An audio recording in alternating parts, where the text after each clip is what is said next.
பரதன் படத்திற்காக நடிகர் விஜயகாந்துக்கும் பொன்னம்பலத்திற்கும் ஒரு சண்டை காட்சி நடந்து கொண்டிருந்தது. இரவு 3 மணி வரைக்கும் சண்டை காட்சி நடந்து கொண்டிருந்தது.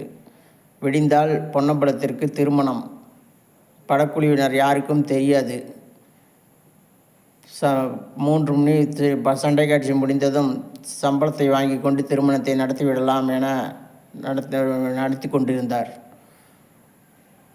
சண்டை காட்சி முடிந்ததும் அவர் வீட்டுக்கு திரும்பும்போது விஜயகாந்திடம் மட்டும் திருமணத்திற்கு வந்து விடுங்கள் என்று கூறிவிட்டு சென்று விட்டார்.